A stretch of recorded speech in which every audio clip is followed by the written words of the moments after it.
ఈ రోజుల్లో యవనస్తుల పరిస్థితి ఎలా ఉంటుందంటే, దేవుడు ప్రతి ఒక్కరికి ఒక అందమైన హృదయం ఇస్తే ఆ అందమైన హృదయాన్ని చేతిలో పట్టుకొని తిరుగుతున్నారండి యవనస్తులు.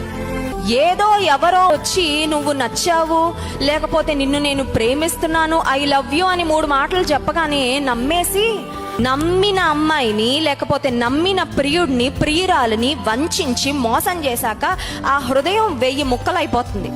ఈ పగిలిపోయిన హృదయాన్ని తీసుకొని విలవిల్లాడిపోతున్నారు. ఎందుకంటే దట్ పెయిన్ ఇస్ అన్బేరబుల్. మోసగించబడిన తర్వాత, నమ్మిన వారు అన్యాయం చేసిన తర్వాత, విడిచిపెట్టి వెళ్ళిపోయిన తర్వాత, జీవితకాలం ఉంటానని మీ అమ్మా నాన్న వదిలిపెట్టి వచ్చేయి, మన ఇద్దరం వెళ్ళిపోదాము, నిన్ను నేను చూసుకుంటానని ప్రామిస్ చేసిన ఆ తర్వాత మోసం చేసిన తర్వాత, ఉదయం ఒక 1000 ముక్కలు అయిపోయిన తర్వాత ఏడుస్తూ ఆ గుండెను విడిపోయిన ఆ భాగాలను, ఆ ముక్కలన్నిటిని గ్యాదర్ చేసుకోవడానికి శక్తి లేక చనిపోవాలని సూసైడ్ అటెంప్ట్స్ చేసుకుంటున్న వాళ్ళు ఎంతమంది లేరంటారు ఈ సమాజంలో.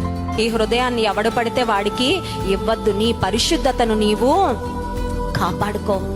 వెన్ ఇట్ ఇస్ టైం, సరి అయిన సమయంలో, తగిన సమయంలో దేవుని చేతిలో నీ జీవితాన్ని పెడితే, నీ హృదయాన్ని కరెక్ట్గా ఎవరి చేతిలో పెట్టాలో వారి చేతిలో పెట్టడానికి దేవుడు సహాయం చేస్తాడు. రైట్ లైఫ్ పార్ట్నర్ నీకు దొరికాక, ఆ హృదయం వాళ్ళ చేతిలోకి వెళ్ళాక నీ లైఫ్ సేఫ్గా సెక్యూర్గా ఉంటుంది.